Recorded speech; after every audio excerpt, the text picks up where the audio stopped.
Hello, everyone, and welcome to What Fresh Hell, Laughing in the Face of Motherhood. This is Margaret. And this is Amy, and this week, we just don't get it.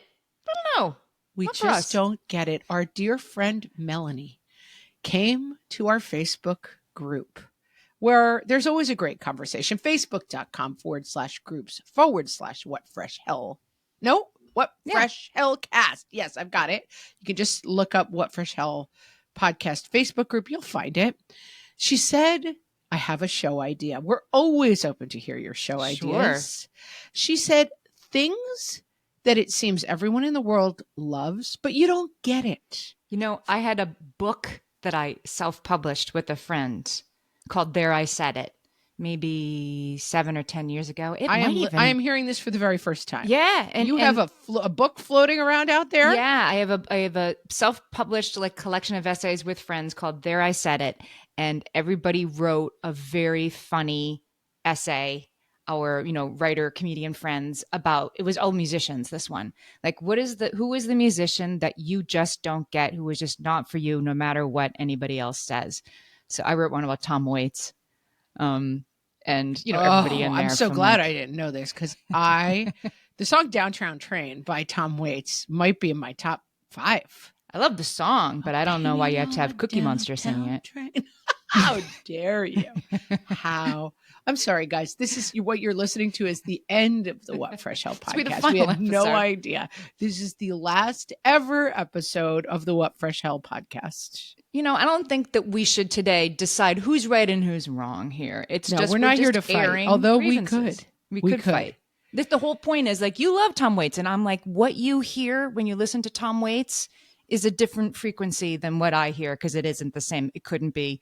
You know what I mean? This is my brother-in-law and tomatoes. He loves tomatoes. And for him, a fresh summer tomato is the greatest thing on earth. Right. I don't mind the taste of tomatoes. I like tomato sauce, but hitting a tomato in a sandwich ruins my whole day. Like a slice of mealy, watery, bleeding seeds, nasty tomato. It's the worst thing that can ever happen to me. It's like he can't sleep at night when there are fresh summer tomatoes, and I don't want them on my plate. And you still don't like them. But they're not mealy if they're fresh. That's the problem. You put a tomato in the refrigerator, just throw it out. To put it directly from the refrigerator into the garbage can, because it's not useful anymore. But a fresh one from the farm stand, no. How you taste a refrigerated tomato is how I taste every tomato. Right. Okay, well, and that's the thing. We're going to fight. I can't promise. I'm going to stick up for some of my people who are maligned. I cannot just let someone call Tom Waits Cookie Monster and let it slide. Amy, have we met? That's not me. And that's an old deluxe alert to many of our listeners. But when it comes to singers, there was Download the song Downtown Train. Yeah, we'll put the link in the show notes. Just be happy or be miserable, depending on if you're a Margaret or an Amy. Yeah. So the musician that our listeners wanted to talk about, no surprise, the person who has completely taken over every conversation about everything at this moment, Taylor Swift. So Melanie kicked it off. She was like, my thing that everybody in the world loves, and I don't get it. She's not, I hate. It's not, I hate. It's, I don't get it. I don't think there should be Taylor Swift. I just don't get it, Melanie says. I mean, she's okay, but why do people lose their minds over her? One of my students went into debt to pay $4,000 for a ticket, and it wasn't even a good seat. She just doesn't get it.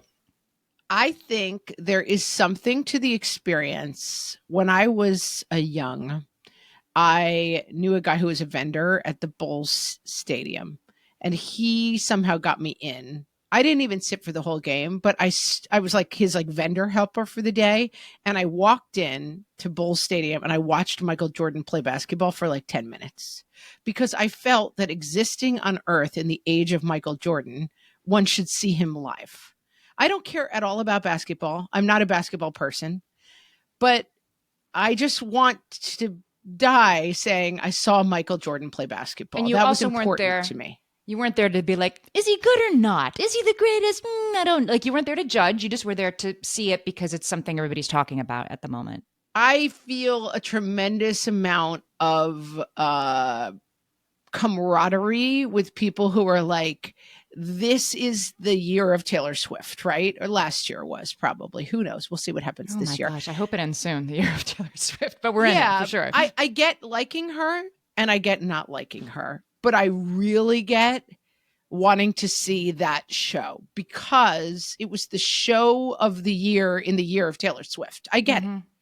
I'm not here to malign Taylor Swift because I think Taylor Swift is probably just as tired as the rest of us with her every movement being dissected, right? Yeah, I think that's probably right. Although also she's in an industry where she's just I saw something the other day. I was scrolling past something on Instagram and someone was like, when this happens on your block. And I was like, oh, it's an electrical short, like the wires. You know, have you ever seen like when wires explode and it's like and that's what I literally thought it was a picture of. And then I realized it was a picture of Taylor Swift leaving a restaurant. There must have been, right. I am not joking when I say there must have been 150 photographers taking a picture of this is Taylor Swift having eaten dinner, walking to a car 10 approximately feet away. 7 steps to a waiting vehicle. Yeah. She's got her head down, a very blank expression. And it truly looked like when an electrical wire shorts out, like that amount of light and flashiness. But here's the thing. Back in the day, I was the biggest Madonna fan of all time. Am I going to see Madonna in concert now? Yes, I am. Like I'm going next week. You are? Yes. What night? The 22nd. I'm going the 24th. We could have been there together. I can't believe it. Oh, wow. So I'm going. I'm still, but this is how it was. Like if I heard Madonna was somewhere, I would have like climbed a tree to just peer at her. I saw her a couple of times live. I saw every concert she ever did, including the upcoming one, but I was this kind of fan of Madonna. Like if I had heard, like if you scale this like scaffolding and like lean 10 feet over, you could catch a glimpse of her left heel, I would do it. I like fandom. I like fans and I'm pro fandom. But fandom is for the young because like when Correct. Madonna was a thing, I think your mom and my mom would have been. They would have without been even very much. Equally like, I don't get it. Like, what's the thing? And I'm kind of too old for Taylor Swift. Like she seems nice. She seems like a nice girl. Her songs are good. I don't get it. But it's because fandom, she's that generation's. People who are young enough to really care about something, really care about her. I think she has something very, very special in that I think historically there's been like Madonna was like my parents did not get Madonna. They were appalled by it. She was like dancing around in bras with like crucifixes and like burning them and like kissing girls. And they were like, she was outraged. She's leading Margaret down the garden path to hell. Like they were frightened by singing her. songs about pregnancy out of wedlock. Yep. Yeah. I was a fan. I think that there's something about Taylor Swift that like she has this weird magic charm where she seems like the nicest person alive. Like the girl, but she also somehow pulls off like, I'm not cool. I'm the kid on the bleachers. Like who, me? Right. Yeah. Like I'm just everybody's looking dork who loves cats. Right. It's like you look like a supermodel. She somehow covers like 9 million different bases. She does. I give her huge props. And I also, you can't become this person without backlash. Like when you're the most popular person in the world, people are like, actually, I hate her. It's like, yeah. Sarah says she would absolutely sob if she met Taylor Swift and she's a 36-year-old. I wouldn't sob, but I'd be like, I would do this. I'd point at her and I'd go, you go, girl. That's what I would do. I give her mad respect. It's so popular that there has to be a backlash. Of course. Which transitions to the other thing that listeners reported as the thing they People don't came get hard in the comments. You think they came hard for Taylor Swift? Christian says, Stanley Cups. Why? Why must you be on trend with a stupid, huge, expensive metal water bottle walking around sucking on a straw all day? They look like giant plastic truck stop mugs. Taylor Swift should do a Stanley Cup ad and then these people's heads would explode because they really are tired of the overwhelm. Stanley Cups is one of those. It's truly a fad. Like I was trying to think of equivalents from our day where it's like every single person has to have this thing. I Esprit mean, there's sweatshirt. been millions of them. Huh? This Esprit sweatshirt. But we drank like 8 ounces of water a day when, like when I was a kid. Like I just got my sister-in-law, who's about 20 years younger than me.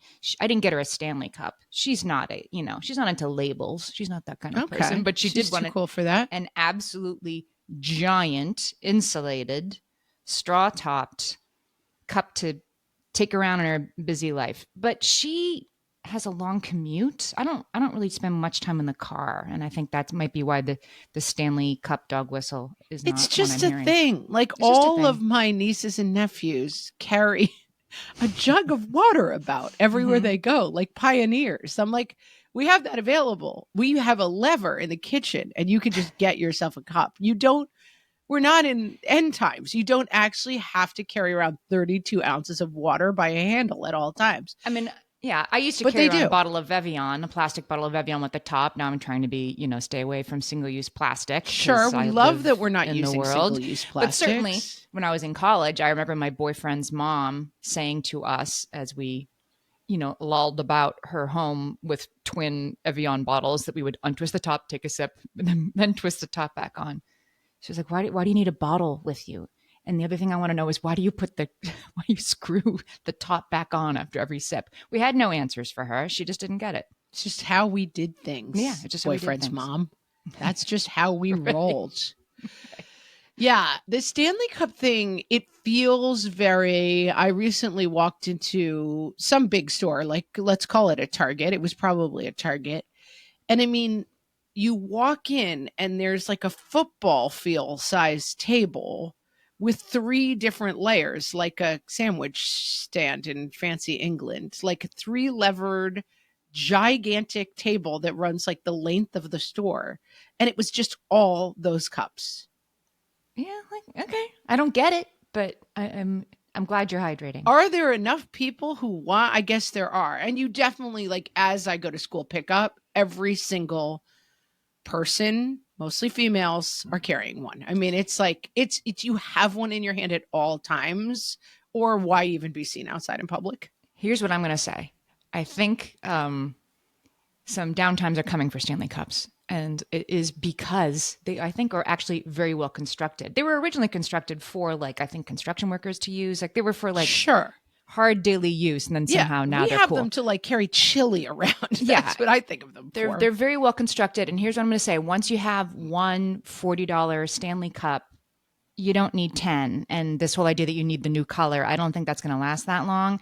And then it's like Crocs. Like, Crocs were huge, but Crocs are indestructible. So once you have a pair of Crocs, you don't need another pair of Crocs. And they'll wave through. Like, Crocs. I bought Crocs again this Christmas time. Yeah, Crocs are back. I have a pair of Crocs that don't look like Crocs. Like, they just look like sandals. And I took them on vacation and I wore them every day, like day, night, whatever. I was wearing stealth Crocs and you couldn't tell. I also have a pair of stealth Crocs that I like. But yeah, I mean, they'll wave through, but you're right. I do think they'll be like different colors. You match them to the outfit. It's a fad. And old people like us poo-poo fads, which is what we're here to do. That's apparently what we are. But all right. So those were our 2 biggest criminals. Those are big ones. Yeah. Those are the big ones. Taylor Swift and Stanley Cups, where people came hard for. And let me say, back off on Tay-Tay. But okay, Stanley Cups, I'll meet you. We're going to come back with a few deeper cuts on things that people just don't get. So Emily says she just doesn't get yoga. I'm a millennial white woman, Emily says. I feel like I'm supposed to live and breathe yoga, but I just can't get into it. I like yoga. I wish they had a kind of yoga that was all the stretchy and bendy and none of the, like, goony goo goo stuff. You don't want to, like, hold one nostril and breathe. I'm always annoyed when I start a class. No, I don't want to turn to people at the end and hold my hands in a prayer position and bow to them and say namaste. I don't want to do that. Just do the Peloton yoga classes or the Aloe moves at home alone, and then you won't I take up a yoga class that I love, but it's just no eye contact. I don't like the spiritual side of it. I mean, I yeah, it's like Soul Cycle. Anything where I'm supposed to, like, I'm not into that part of it. I do like the stretching and the bending and the stronging, especially as I get older. I love the movements, but I could do without the kind of fake, we're at a gym and then suddenly we're in some sort of spiritual thing. I think yoga historically in its countries of origin is a spiritual Right. practice. It is a spiritual practice. Right. And I respect that too much to be like saying namaste to people at the YMCA. I don't know. It bothers me. Right. So I just kind of half-heartedly do it. And I don't want to be the person rolling my eyes at it either. That's not quite right. But I wish there was a class called like stretchy bendy that I could do without having to get into saying namaste to people. With absolutely no breath of fire. Let me be very clear that I object to it. I just feel goofy doing it. You just don't get it. I don't get it. Savange says she doesn't get the hype around Costco or Aldi. They're no different than regular grocery stores, she says. I have nothing to say here. I have no opinion on Costco. I'm a Costco user. I do like Costco. You have to know what you're there for. That's the thing. I have said before, I like to go to Costco. I get all my vacuum packed meats for like the next 3 months. Oh, right. And then every night I go to the freezer and I'm like, I got some steaks. I pull them out. I put them in a water bath and I make them for dinner. Like I do really like that experience. Like I got like 9 packs of one night's worth of ground beef, and then they're in the freezer. Pull them out, defrost them. It's spaghetti and meatballs, people. Of course, you could do that at the regular grocery store. I'm going to be Chavange in this conversation, but couldn't you just go get 9 packs of ground beef at the grocery store? You could, but they would be more expensive. Okay. So that's the thing. Costco is very dangerous. I had to cut myself off of my Costco membership. When I first had kids, we were like scraping by, didn't have any spare money in the bank. And I would go to Costco and regularly spend like $500 plus because it's just easy to do. You're like, oh, let me get my diapers and my wipes and this, and I'll get razors while I'm here. And you have to really have a game plan for Costco to make it work. Kara has one that I am so team Kara on this one. Love Actually. I just don't get this movie. I literally have no idea why this movie was not straight to video. Kara, you're correct. This is a terrible movie. I remember seeing it and hating it in the theater. It's not on my radar at all. Yeah, I don't even. It's one of those movies. People are like, let's cuddle up and make popcorn and watch Love Actually because it's Christmas time. And like, I tried to watch it. Oh, is it a Christmas movie? I think at some point, Christmas is in it. Like Christmas happens during the movie, so people consider it a Christmas movie in that sort of diehard way. Like Christmas walks by. Definitely saw in the theater. Definitely was like, that was lame. And then it's one of those movies that lives on. I think because it's romantic. Like I'm a sucker for a good romance, but it didn't get me, that one. Yeah, that one did not. It has some good actors in it too. Like it was one of those movies, I think, where the people weren't very famous. And then they all kind of became famous. Now everybody from the movies kind of, you know what I mean? Like they all went on to be famous. I don't know. I saw it in the theater and I was like, don't get it. I'm almost afraid to ask this one. Kate says she didn't get the Barbie movie. She just didn't get it. I think Barbie movie is one of those victims of its own success. It's Taylor Swift. I totally agree. Yeah. It's Taylor. Like if I had watched it, I think it was fun. You hear like they're making a Barbie movie and you think it's going to be like a Barbie movie. And then it's kind of a send up of Barbie and a feminist etude. Is it a little bit on the nose at times? Yes. But I just thought she's so beautiful. And I thought the visual design was so fun. I saw it, I don't know, 2 weeks ago, like way after it came out. And I was like, yeah, it was definitely too hyped. I think if it wins Best Picture, people will say, really? Yeah. But man, movies are so subjective. We just watched that movie May, December. Have you seen it? Oh, no, I want to. I want you to see it so we can discuss it. If we get it or not. It's fascinating. It's really interesting. I had a really interesting reaction to it. It's very interesting to me. Yeah. And look it up if you know what this movie is it's about. Definitely not. It's a story that we all lived through when it happened. I don't know. I thought it was fascinating. And it just reminds me of like movies. They hit different. It depends where you see it. It depends everything about it. Exactly. If I saw Barbie the weekend it came out, I would have come up and like an evangelist for like, you got to see this movie because it would have really surprised me, right? If you waited too long to see it, then you're like, it's not that good. I think you're right. Like anything that you wait too long to get on the bandwagon for, the bandwagon will seem baffling to you. There's a point where it's too late. I also appreciated, here's what I'm going to say for Barbie. I think that I went to a women's college. I'm like very feminist. I've read all the books. I think it seems a little like twee to me. Like, Right. A okay, little we get it. basic. Right. But I will say, like, my sons see that movie because it's got Ryan Gosling and it's fun and it's bright and it's pink. And they don't know those messages. And I I thought, think that's right. I think it's cool that it is sneaking some really interesting ideas in front of people who think they're just watching a fun movie. Right. And I will brook massively no popular criticism movie. of the Barbie movie Yeah. because of that. Yeah. Yeah. Clore and I are of one mind. Starbucks. I don't have. There's nothing for me at a Starbucks. I mean, well, I don't drink coffee, so that's big, obviously. Yeah. That's a large part of their menu. Yeah. But I would drink almost anything like fun caloric drink. That seems like it should. And I love to have a hot drink.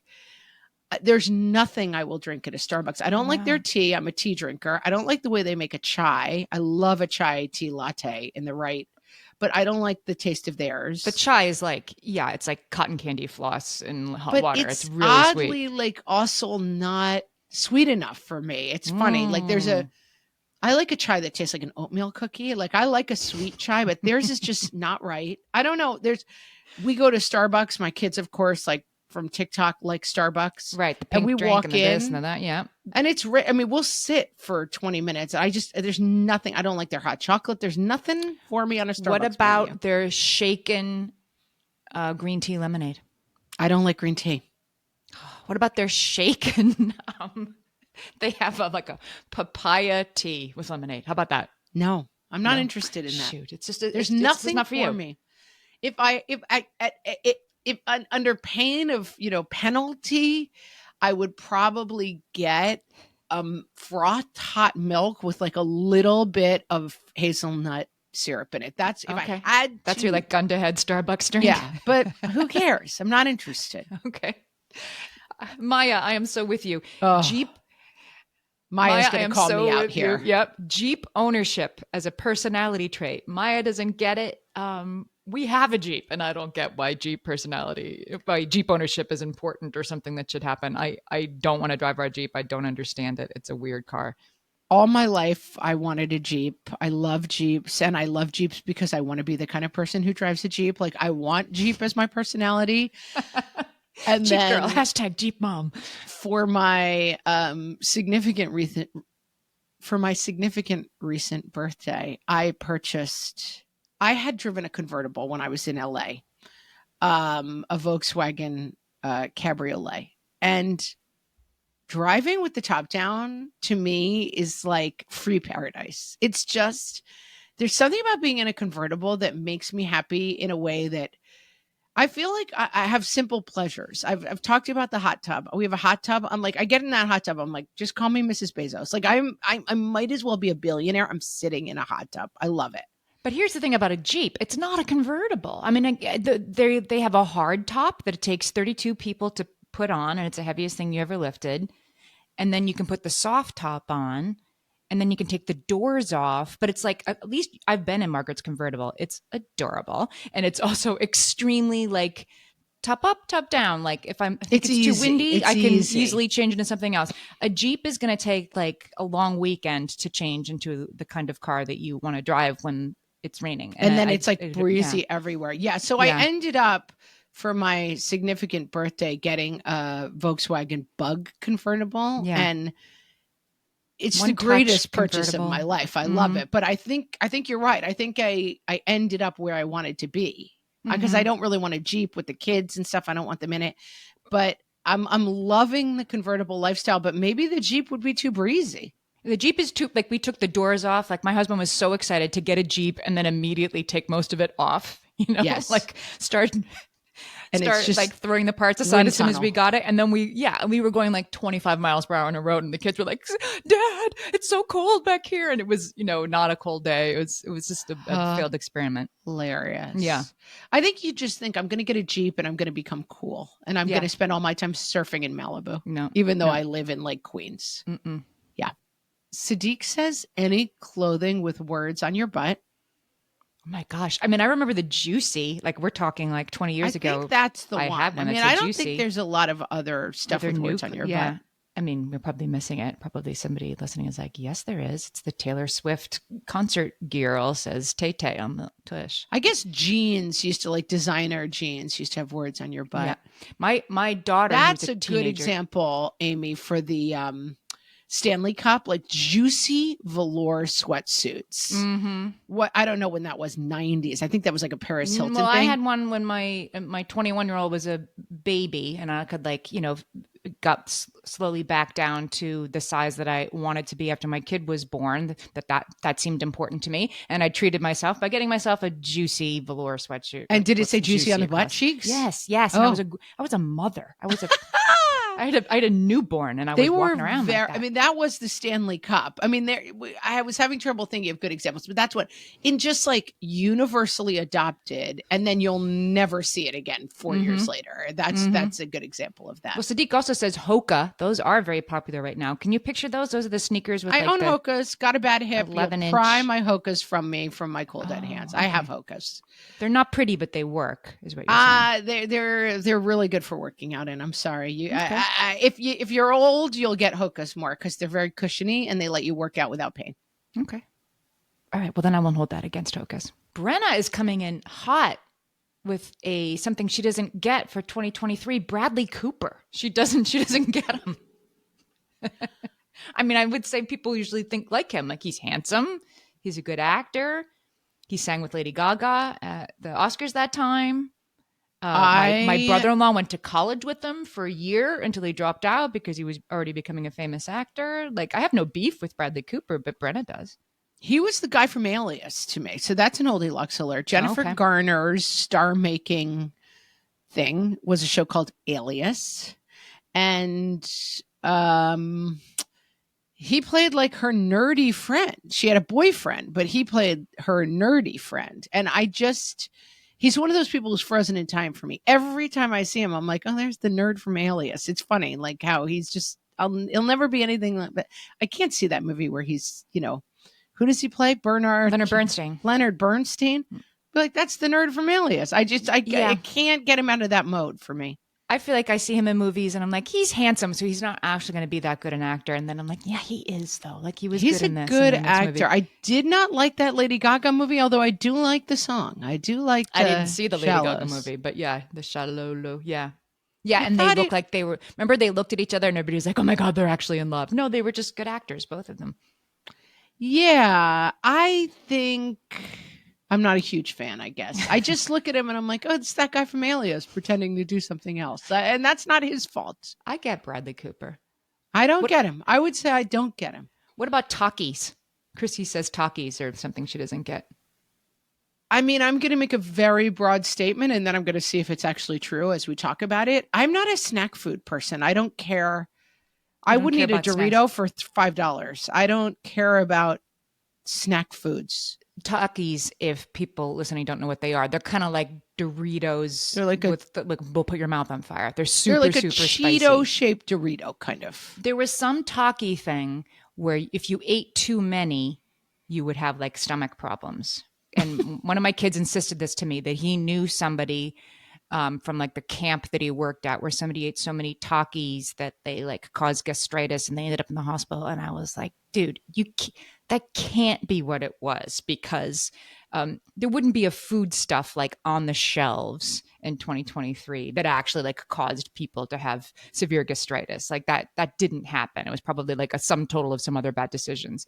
And then a story came out like, whatever you do, don't eat those Takis or don't eat too many of them. Yeah, don't eat them all. Yeah. Well, Firebrand, we at some point during a particularly bored moment of the pandemic, purchased the world's hottest gummy bear. And we were doing the gummy bear challenge. And let me tell you, first of all, I expected it to taste like a gummy bear, but hot, but it was not. Its flavor was like cayenne pepper. It didn't have any sweetness at all.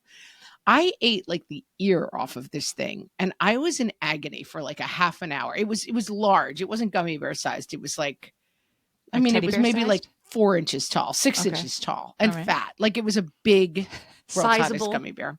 I'm very spicy. And I really thought, like, if you ate that whole thing, it would be very painful. It'd be like eating a tablespoon of wasabi. Like, you could do it, but it's not a good idea. But yeah, I just don't get it. Yeah, I don't care for snacks. Salty snacks are not my thing. Sorry. Snacks, you don't get them. Okay, we'll be back with even more things we just don't get. Delaney is not a fan of swimming pools, regardless of whether children are present. She doesn't like swimming pools. She doesn't get swimming pools. Let me correct that. She doesn't get them. I can see it. My sister, Kate, who we talk of often on the podcast, is a super swimmer. She like swims. She's in the ocean every day. She swims. You say that you call her a super swimmer, and I've always wondered, is this is that a thing? Like if I Googled super swimmer, would I see somebody who swims in the ocean? Okay. No, we call her super swimmy. She's just a super swimmy. She just loves to swim in the ocean. Okay. She like at 6 a.m. every morning. She's like, woohoo, and puts on a bathing suit and like runs down and swims around like a lunatic. That's just, she's super swimmy. And she won't get in a pool. I mean, she practices in a pool, but she won't just like get in a pool just to like swim around, like she's not interested in a pool. And I doesn't get it. See it. I don't really get it. I love a pool. Love a swimming pool. Really? I don't need to go in. I just to be near one. Oh, but wait a minute. My feet in maybe. This is a huge distinction. I love to be on the side of a swimming pool. I think we're talking about getting into them. She just says no. Delaney says she's not a fan of swimming pools. She's just not a fan. I'm a total fan of the swimming pool afternoon at the pool experience. Agree, but I don't want to get in. I think that's okay. I think you're still a fan of swimming pools. Your kids are, I'm a big fan of swimming pools. My kids are happy in the swimming pool while I am happy kind of nearby. That's a great afternoon. Erin has an idea that I think is a whole other episode of the podcast, which is we're on the parent side now. Okay. Oh, yes, that is. She's talking about she doesn't get Dirty Dancing. Baby's parents had legitimate concerns. This made me howl when I read this. I have to go back and watch it, but I'm sure you're right, no. Erin. They go to a resort in the Adirondacks with their ostensibly probably like 16-year-old girl. Right. She's baby. They call her baby. She's got to be in high. She's got to be 16 in the movie. Right. Whereupon she encounters 35-year-old Patrick Swayze, who is like an open-shirted ne'er-do-well dancer dude who dances incredibly sexy dances. Yeah. And from what we understand, also romances some of the elderly moms in the film. At least we understand that other people think he romances the kind of divorcees for money. Yes. He's too old for her. He's too old. He's, as far as we can tell, a grifter. Yeah. And then he starts taking off with their 16-year-old. I would be like, police involvement immediately. To dance, right? Their dancing lessons. Oh, really? Oh, but it's a romance. It's definitely. I mean, they're the category of films that were like parents are squares, and now we're like, actually, the parents have a very good point. That person is a ne'er-do-well with a very open shirt who romances divorcees for cash. I don't want my 16-year-old getting involved with him. Stay tuned for that episode, because that's definitely an episode. I mean, I mean, there's got to be I bet basically every film from the 80s every movie is we're teen parents. Gina says Timothée Chalamet.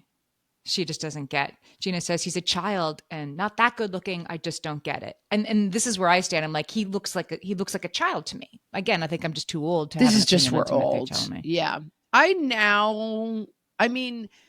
definitely remember.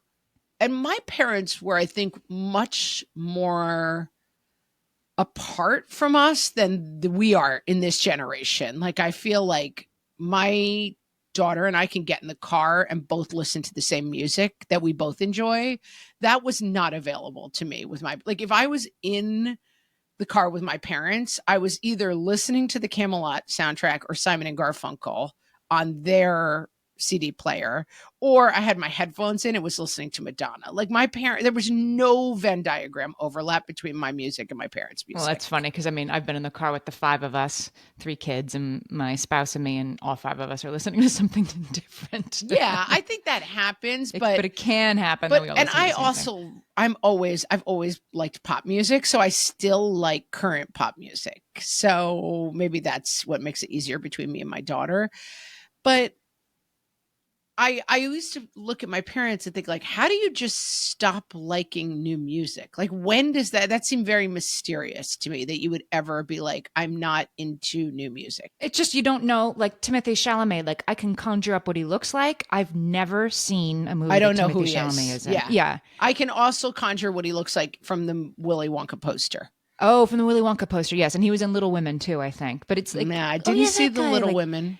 I don't know enough. It's that, and so that's how it happens for your parents. Like I don't think I've heard a Taylor Swift song. You're like, yes, you have. What are you talking about? It seems like to you like something that you would have to go to such great lengths to avoid. We But recently when you're took living in an an old all world, it family isn't. bet. Could my father name a single Taylor Swift song?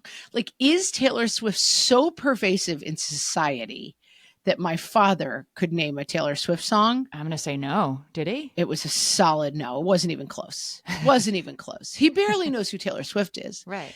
Now he's older, but it is interesting that like, I mean, most people under the age of 70 have learned about Taylor Swift against their will, right? Right. Even if they never sought it out, Watching they don't the care who she NFL is. game. They know who she is. Mm-hmm. Mm-hmm. But even so, somebody in our Facebook comments when we were talking about Taylor Swift was mad that she was dating Mahomes, the quarterback. And I was like, that's also hilarious because that's not who she's dating, but I know why you're annoyed. Like, that's kind of how my parents would have been. They're like, that's the one who dates Mahomes. My mother once went on a very funny rant that we never let her live down, that somebody mentioned Tom Cruise. And she's like, that fat actor, I don't like him. And we're like, that's an odd statement. Like, Tom Cruise is not fat. Many and things, what are you talking right. about? And she goes, oh, I watched half an hour of that terrible movie where he was stuck on a desert island. And I was like, okay. So that's Tom Hanks. And also, he was only fat for the first like 45 minutes of that movie. And she's like, oh, I turned it off. It was terrible. Mom, you're so off on so many different levels. But I never thought I would be that person. And yet here I am. Timothy Chalamet. Never heard of him. Danielle said, I want to make sure I get to Danielle's because this is so spot on. I don't get this either. Danielle does not get those specialty sugar cookies that people buy for birthdays or special occasions. Danielle says they're pretty, but I've never had one that is actually that tasty. And for the price, I feel like the cookies should be delicious and pretty. I see people suggesting these for gifts, and I always make me wonder if there's some niche group that actually loves these cookies. No, It's me. there's not. It's me. You Hi. I'm the sugar cookie eater. It's me. I don't understand. I will about 4 times a year, maybe less, maybe 2. But when it happens, it's very intense. I will awaken and nothing will do except for an iced sugar cookie with the really crackly icing that's like apple with a worm coming out of it, like with a design on it. I want them truly maybe 2 or 3 times a year, but when I want them, it's the only thing that will do. I just look at them and I'm The like, crackly like sugar, and then you get to the pencil eraser. I don't want it. Oh, They're good though. I might never put one in my mouth because that's the thing. Oh, they're too pretty to eat, and they just no, like... they're not too pretty to eat. When you get them, like for a wedding or something, and they've got the really they're so good. I mean, they're good, and then sometimes they're really bad. Like they also two horrible things happen. One is sometimes you get them and the cookie is gingerbread. Awful, horrible experience. The other thing is sometimes you get them and they're like mass produced and they're basically like eating chalk. It's just like chalk on top of like stale bread. You got to if you get a really high end one, really expensive, clickety clackety icing and the sugar crystals on top, and then the really tasty, very firm but slightly doughy cookie. Oh, so now you're going to make me crave one. So good. And my husband knows. I'm like, you got to go find me a crunchy sugar cookie. And he knows his assignment. I'm so glad we live in this world where you can have those cookies and really, really enjoy them and I am free to not get it and live in a world where I don't have to have one if I don't. Isn't freedom great? God bless us all, Amy. One thing we do get, friends, is that we need you to subscribe to our podcast. That was a rough and not eloquent transition, but here's the thing. But well meant, but from the heart. You may think like, oh, this podcast has been around. People listen to it. The fact of the matter is we want, and let's say it, we deserve more listeners. Tell a friend, post about it on social, and please subscribe wherever you're listening because it will really help us out. Yeah, just tap follow or, throw us some hearts wherever you're listening right now. It really helps us. So thanks for doing that. And thanks as always for listening.